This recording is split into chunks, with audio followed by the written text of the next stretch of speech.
Imagine lying awake in the dark at 3 a.m. while the air outside stagnates at 25 degrees Celsius. In these tropical night conditions, the environment stops absorbing your excess body heat, effectively trapping your core temperature in a state of constant rising pressure.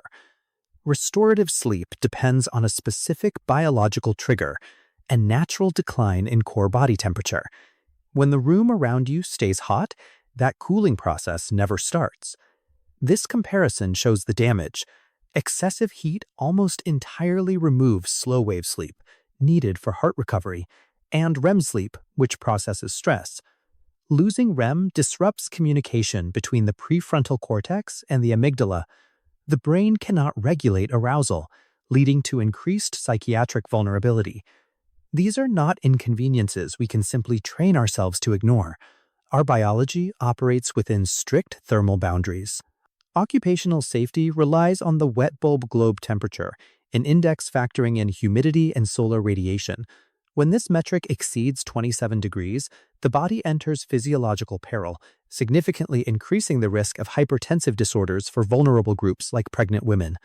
The warming biosphere rewires our internal systems, turning atmospheric volatility into a direct biological crisis that breaks the human body from the inside out. The 2026 heat waves across Europe provided a massive stress test for this biological limit. Temperatures in Sicily climbed to a record 46.5 degrees Celsius, exposing the total fragility of our modern infrastructure and our own physical health. Urban environments act as a multiplier for this heat. Through the urban heat island effect, the geometry of our cities, built from dense asphalt and concrete, absorbs solar radiation during the day and bleeds it back into the streets at night. Data from the NASA Aqua satellite confirmed that daytime surface temperatures in the built-up districts of Budapest can exceed 50 degrees Celsius, creating heat zones significantly hotter than the surrounding greenbelts. Design experts use the Universal Thermal Climate Index to measure this stress. It calculates how heat radiates off stone and pavement, capturing the physical load on a pedestrian in a way a simple air thermometer cannot. This creates a dangerous trade-off in passive cooling. Painting streets white cools the pavement itself, but it reflects that radiation directly onto pedestrians, significantly increasing their heat stress at the street level. Survival in these zones require nature-based solutions. Strategic street trees neutralize that reflected energy through shading and evaporation, cooling the city without weaponizing the pavement against the people walking on it. As the heat drove a surge in demand for air conditioning, it triggered a collapse in the relationship between our energy systems and our water supply. Legacy thermal power plants, both nuclear and coal, require vast flows of river water to cool their reactors. During the recent droughts, European rivers became too shallow and too warm to provide that cooling. Authorities were forced to throttle power production at the exact moment the population needed electricity the most to stay alive. A total grid failure was only prevented by a record surge in solar generation. Because solar output perfectly aligned with the peak daytime cooling demand, decentralized energy saved the system from collapse. This proves that resilience requires a transition away from centralized, water-dependent plants and toward renewable grids that work with the environment rather than fighting against it. If we upgrade our grids and plant trees in our cities, have we actually secured our future?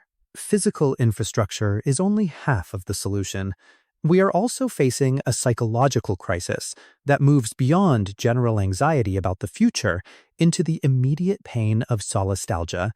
Solastalgia is the specific grief of watching your home environment degrade while you are still living in it. It is the trauma of witnessing the land you depend on lose its ability to provide comfort or life. If we only treat this as an engineering problem, we risk creating a state of eco-apartheid, where cooling and safety become exclusive luxuries for the wealthy, while marginalized communities are abandoned to the concrete heat islands. Resilience must bridge technical mastery with social responsibility. We have to recognize that an extractive mindset, one that treats the planet as a resource to be dominated, is what created this biological stress in the first place.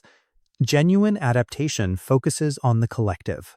It means building mutual aid networks and ensuring that our most vulnerable populations are protected first, turning shared ecological grief into local, purposeful action. Our sleep, our heart rates, and our neurobiology are all tied to the rhythms of the Earth.